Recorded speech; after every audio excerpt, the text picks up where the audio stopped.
अहमदाबाद का plane crash कैसे हुआ, ये एक पहेली बन गया है। अभी तक समझ में नहीं आ रहा है कि आखिरकार प्लेन क्रैश की वजह क्या है। और इस बीच में एक और नया सीसीटीवी सामने आया है। अभी तक कल जो तस्वीर निकल करके सामने आई थी वो एक वायरल वीडियो थी, जो किसी ने अपने घर से वो वीडियो रिकॉर्ड की थी, जिसमें प्लेन गिरता हुआ दिखाई दे रहा था। लेकिन अब एक सीसीटीवी फुटेज निकल करके सामने आया है, और ये सीसीटीवी फुटेज किसी और का नहीं बल्कि एयरपोर्ट का ही है। और महज 1 मिनट के अंदर अंदर खेल खत्म हो जाता है। जरा आप अपनी स्क्रीन पर यह सीसीटीवी फुटेज देखिए। एयरपोर्ट से यह विमान सेफली टेक ऑफ करता है, और इसके बाद में यह विमान महज कुछ दूर जाकर के रिहायशी इलाके में अचानक से क्रैश हो जाता है। और यह सब कुछ महज 1 मिनट में होता है। महज 1 मिनट में, बिल्कुल कोई इस फुटेज में कोई काट छाट नहीं है। और महज 1 मिनट के अंदर अंदर कैसे जो है इतना बड़ा प्लेन वो टेक ऑफ किया, और टेक ऑफ करके गया, और जाते ही नीचे करीब 800 मीटर, 800 फुट, मीटर नहीं 800 फुट, 800 फुट की ऊंचाई पर था, और अचानक से नीचे आया और धड़ाम खत्म। देखिए, बहुत सारी बातें हो रही हैं इस प्लेन क्रैश के बारे में। एक व्यक्ति जिंदा निकल करके बच करके सामने आया है। 241 आदमी बाकी सब मारे गए, लेकिन एक शख्स जिसका नाम है रमेश कुमार विश्वास, ये जिंदा बच गया। ये रमेश विश्वास कुमार जो है वो जिंदा बच गया, इकलौता शख्स, और पैदल पैदल चल पड़ा ये, उठ करके अपने आप। कमाल की बात है। दूसरी तरफ ये फोटो देखिए आप, ये फोटो देखिए जिसमें एक महिला है, उनके पति हैं और 3 बच्चे हैं। ये राजस्थान का एक फोटो है, और इसमें जो है राजस्थान के बांसवाड़ा का एक परिवार, जिसमें पति पहले से लंदन रहते थे, और पत्नी जो है वो अब अपनी नौकरी छोड़ करके, उदयपुर के अंदर नौकरी करती थी, वो छोड़ करके पति के साथ में बच्चों को लेकर के लंदन शिफ्ट होने के लिए जा रही थी। लंदन में ही जो है वो वहां पर शिफ्ट होना चाहते थे, लेकिन उनको नहीं पता था कि ये उनकी खुशी वाली सेल्फी आखिरी सेल्फी बन जाएगी, और परिवार के 5 लोगों की मौत हो गई। वाकई इतना दर्दनाक तरीके से यह हादसा हुआ है कि सच में बताऊं, मेरा मन खट्टा सा है। कल से इस हादसे के बारे में सोच करके, इस हादसे के बारे में इतना सब कुछ पढ़ करके मन बहुत खट्टा खट्टा सा है कि ये वाकई सही नहीं हुआ। और वाकई जो है ये हादसा क्यों हुआ है, इस बारे में जानकारी निकल करके सामने आनी चाहिए। अब इसको लेकर के जो एक्सपर्ट ने बताया है वो मैं आपके सामने रखता हूं। जो एक्सपर्ट ने कहा है उसको जरा देखिए। एक्सपर्ट वो ये कह रहे हैं कि हो सकता है कि रनवे पर पूरा फ्लाइट जो है वो विमान को उड़ाया नहीं गया हो। पहले तो ये मैप देखिए, दोपहर 1:38 पर रनवे से जो है वो उड़ान भरने के लिए विमान तैयार होता है। सरदार वल्लभ भाई पटेल इंटरनेशनल एयरपोर्ट अहमदाबाद पर रनवे की जो लंबाई है वो 3550 मीटर की है, यानी करीब 3.5 किलोमीटर लंबा रनवे है। और यहाँ पर 1:40 पर डॉक्टर्स का हॉस्टल है, वहाँ जाकर के विमान क्रैश हो जाता है। ये मैप के जरिए आप समझ सकते हैं। लेकिन बात इतनी आसान नहीं है। अब एक्सपर्ट इसको लेकर के क्या कह रहे हैं वो जरा देखिए। पायलट ने हो सकता है कि रनवे का पूरा इस्तेमाल नहीं किया हो, ये एक संभावना निकल करके सामने आ रही है। ड्रीम लाइनर जैसे भारी विमान को एरोडायनेमिक्स के हिसाब से सही टेक ऑफ के लिए लंबा रनवे चाहिए होता है। एविएशन एक्सपर्ट अनंत सेठी के मुताबिक पहली नज़र में ये एक ह्यूमन एरर लग रही है। एक हेलीकॉप्टर जगह पर खड़े खड़े ही उठ जाता है, लेकिन जहाज़ को फॉरवर्ड स्पीड चाहिए होती है। इसके लिए उसे रनवे पर दौड़ना पड़ता है। हो सकता है कि पूरा रनवे का इस्तेमाल न किया गया हो, जिससे जहाज़ को जरूरी फॉरवर्ड स्पीड नहीं मिली और वो टेक ऑफ नहीं कर पाया।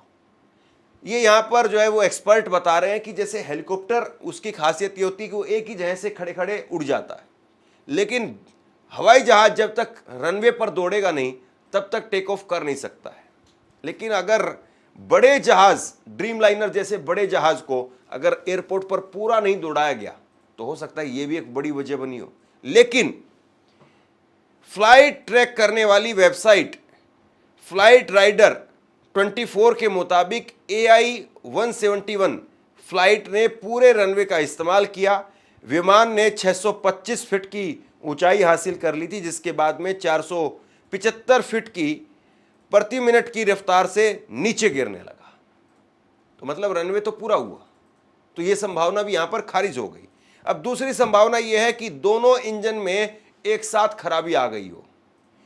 पायलट ने टेक ऑफ के तुरंत बाद मेडे कॉल यानी आपातकालीन संदेश भेजा, लेकिन इसके बाद में कोई जवाब नहीं मिला। इससे लगता है कि कोई गंभीर समस्या थी। मतलब एक संभावना यह बताई जा रही है कि हो सकता है कि दो इंजन इस ड्रीम लाइनर में थे और दोनों इंजन ने एक साथ काम करना बंद कर दिया। ये वैसे संभावना बिल्कुल ना के बराबर लगती है, क्योंकि एक इंजन अगर काम करना बंद भी कर देता है तो दूसरा इंजन तो चालू रहता है ना। और आपने अभी उड़ान ही नहीं भरी थी इतनी लंबी, तो कैसे ये सब कुछ हो गया। एविएशन एक्सपर्ट आनंद सेठी कहते हैं कि जहाज के क्रैश होने से पहले जो वीडियो आया है उससे जांच में बहुत मदद मिलेगी। इस वीडियो को देखने में ऐसा लगता है कि वो ऊपर उठ रहा है, लेकिन अगर गौर करें तो उसकी नोज नीचे और टेल झुकी हुई है। पायलट ने विमान को ऊपर उठाने की कोशिश की, लेकिन वह जहाज नीचे ही गिरता गया। संभावना है कि दोनों इंजन फेल हो गए। ये जो है वो एक दूसरी संभावना बताई जा रही कि दोनों इंजन फेल हो गए हो, शायद इसलिए जहाज गिर गया हो। अब तीसरी संभावना कि गर्मी से फ्यूल जो है वो कमजोर हो गया और इंजन को पावर नहीं मिली। जब विमान ने टेक ऑफ किया तो अहमदाबाद का तापमान करीब 43 डिग्री सेल्सियस था। एविएशन एक्सपर्ट अनंत सेठी बताते हैं कि विमान का इंजन फ्यूल और हवा के मिश्रण से चलता है। इसमें 1 किलो फ्यूल और 4 किलो हवा होती है। गर्मियों में यह अनुपात बिगड़ जाता है क्योंकि हवा की डेंसिटी बहुत कम हो जाती है और वह फैलने लगती है। इससे फ्यूल इंजन को जरूरी पावर सप्लाई नहीं कर पाता है। अनंत उदाहरण देते हैं कि मान लीजिए कि किसी दिन 30 डिग्री तापमान है और फ्यूल से इंजन को 100 डिग्री यूनिट एनर्जी मिल रही है। अगर अहमदाबाद में 43 डिग्री तापमान है तो इंजन को 60 यूनिट ही एनर्जी मिलेगी। ये दूसरी संभावना है। लेकिन फिर सवाल ये है कि ऐसा बाकी दिन क्यों नहीं हुआ, या बाकी विमान के साथ ऐसा क्यों नहीं हुआ? क्योंकि गर्मी पर्टिकुलर इसी एक दिन तो नहीं गिरी, या ऐसा भी नहीं है कि गर्मी सिर्फ पहली बार 43 डिग्री हुई है, जबकि वहां से तो रोजाना हवाई जहाज उड़ ही रहे हैं, हर साल उड़ते हैं और हर साल गर्मी जो है वो 43, 44, 45 टेम्परेचर तक जाता ही है। तो तब क्यों नहीं दिक्कत हुई, आज क्यों दिक्कत हुई? ये थ्योरी पे समझ में नहीं आती है। चौथी संभावना यह है कि कम ऊंचाई और ज्यादा ईंधन से क्रैश की इंटेंसिटी बढ़ गई हो। बोइंग 787-8 ड्रीम लाइनर में 1.26 लाख यानी करीब 1,26,000 लीटर जो है वो फ्यूल की क्षमता है। लंदन के लिए अहमदाबाद से करीब 7,000 किलोमीटर की फ्लाइट है। इतने सफ़र में एक तरफ से करीब 40,000 लीटर तेल खर्च कर देते हैं। टेक ऑफ के समय प्लेन में सारा फ्यूल मौजूद था। क्रैश के बाद में बड़ा धमाका हुआ और सारा फ्यूल जलने लगा। इससे क्रैश ज़्यादा जानलेवा हो गया। मतलब एक दूसरी थ्योरी ये बताई जा रही है कि भाई आपके पास में जो फ्यूल कैपेसिटी है 1,26,000 लीटर की फ्यूल कैपेसिटी है, इतना तेल आपके पास में आ सकता है, लेकिन आपकी जो दूरी है उसमें आपका काम जो 40,000 लीटर से ही चल सकता था। तो आप पूरा तेल लेकर के चल रहे हैं और आपका पूरा तेल जो है उसी ने ही आपको डुबो दिया। मतलब कि जब वो प्लेन क्रैश हुआ तो आपके पास में तेल इतना था कि वो तेल ही एक तरीके से बम का काम करने लगा। इससे पहले बोइंग 787-8 ड्रीम लाइनर पहले कभी क्रैश नहीं हुआ। उसको उड़ाने वाले दोनों पायलट्स अनुभवी थे। क्रैश दिन के समय में हुआ, मौसम भी साफ था, इसलिए अन्य आशंकाएं खारिज हो जाती हैं। ब्लैक बॉक्स की जांच के आधार पर करीब 15 दिन में हादसे की डिटेल रिपोर्ट आ सकती है। हम मतलब कुल मिलाकर के ये है कि सारी संभावनाएं इधर उधर जितनी भी हैं इन सबको आप किनारे रखिए, ब्लैक बॉक्स की रिपोर्ट पर इंतजार कीजिए। लेकिन ब्लैक बॉक्स की रिपोर्ट आने में करीब 15 दिन का वक्त लगता है। ये ब्लैक बॉक्स एक तरीके से एक डब्बा जैसी चीज होती है, ऑरेंज कलर का एक डब्बा होता है, जिसको आप अगर 1 घंटे तक 1000 डिग्री सेल्सियस पर भी अगर तापमान पर गर्म करें तो वो गर्म नहीं होता है, मतलब पिघलता नहीं है। और अगर आप उसको 6000 मीटर अगर पानी के नीचे गहराई में लेकर के जाएं तो भी वो उस पर कोई दिक्कत नहीं होती है। तो ये ब्लैक बॉक्स जो है उसके अंदर हवाई जहाज का सारा रिकॉर्ड होता है कि कैसे जो है वो हवाई जहाज उड़ रहा था, उसमें क्या दिक्कत थी, उसमें क्या उस वक्त में बातचीत हो रही थी, वॉइस रिकॉर्डिंग वगैरह सब कुछ उसमें रहती है। पायलट्स के कॉकपिट के अंदर क्या बातचीत चल रही थी। अब इसमें 15 दिन लगेंगे। हालांकि ब्लैक बॉक्स को लेकर के अभी खबर आनी बाकी है कि ब्लैक बॉक्स मिल गया है या नहीं, लेकिन ब्लैक बॉक्स मिल जाता है। ब्लैक बॉक्स कहीं नहीं जाता है, वो नष्ट भी नहीं होता है।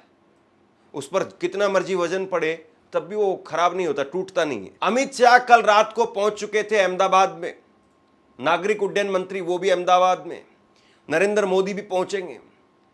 लेकिन सवाल इस बात का है कि जो लोग अपने घरों को पहुंचने थे वो तो नहीं पहुंच पाए, जिन लोगों को अपने अपने जगह पर जाना था, अपनी नौकरी के लिए घूमने के लिए जाना था, वो नहीं पहुंच पाए।